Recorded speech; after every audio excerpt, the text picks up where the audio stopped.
going to jump in here and take a look at building field service resources.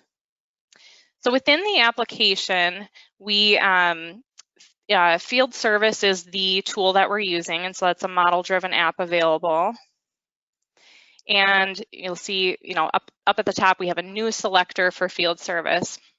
But I'm going to go down here to change the area to resources.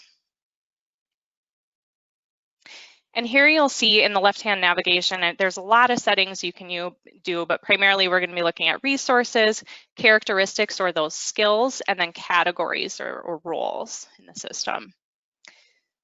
So we can go ahead and create a new resource here. I'm just going to click plus new in the command bar. And down below, we have our multiple resource types. So we could resource a contact here, a piece of equipment, a crew, multiple types of resourcing. But I'm just going to go ahead and select user here. And then we search for the user record in CE to go ahead and associate that with the licensed user that we're resourcing. And then we want to give that record a save just to make sure we're moving forward with the right of actual record.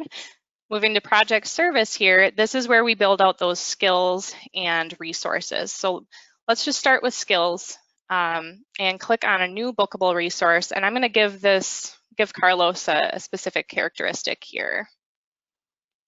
So he's an HVAC technician.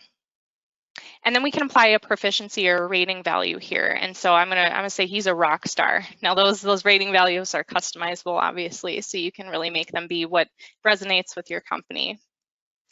Save and new, we're gonna do another skill set here and mark it as Spanish speaking and give a rating value again here.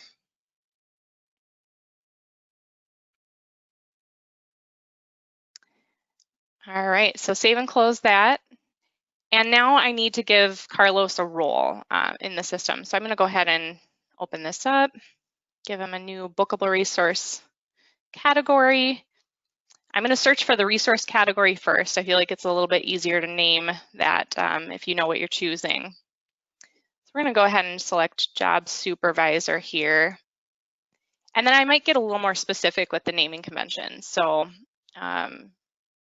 here, if he's an HVAC technician, maybe he's an HVAC job soup who's supervising other folks. Go ahead and give that a save and close. And you'll notice that resource role by default, it says is default no. This means that that's not his default role. So double clicking into that, I can go ahead and change that default to yes, which would mean that, over any other resource, if it's set to yes, they're more likely to get scheduled there. So there it's marked as yes on the default. Next, we're going to go ahead and set up some work hours for Carlos and make sure that the schedule board really knows when to utilize him. So I'm going to go ahead and click here on work hours.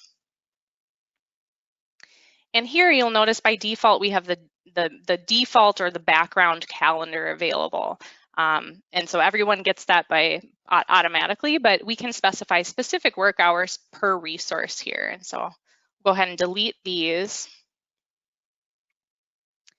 And then here we're going to go up to the plus new up in the upper left here, and we're going to add new working hours for Carlos.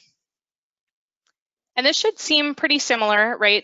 Normal Microsoft Online type scheduling here, but I'll leave it at 8 to 5. And then let's put a repeat on here of every day except Sunday and Saturday. You'll notice below that it defaults to the central time of the person creating the record, but I can make this specific to the user. And then observing business closures is another area that's really important. So we can have business closures where we're always closed on Christmas, and that his schedule will honor those preset business closures in the system. So I'll just go ahead and give that a save. And there you'll see his working hours start from today onward on his schedule. Now I'm just going to show an example of how to say, hey, Carlos isn't available every single day, right? He needs PTO sometimes. So we'll go ahead and give him some time off here. And You can have all day options, or you can do a specific block of time in the day if he has a doctor's appointment. But let's go ahead and put a day in here and just mark PTO. And again, I can specify a time for that time zone. Go ahead and click save, and then you'll see on the 30th here, his PTO is marked off.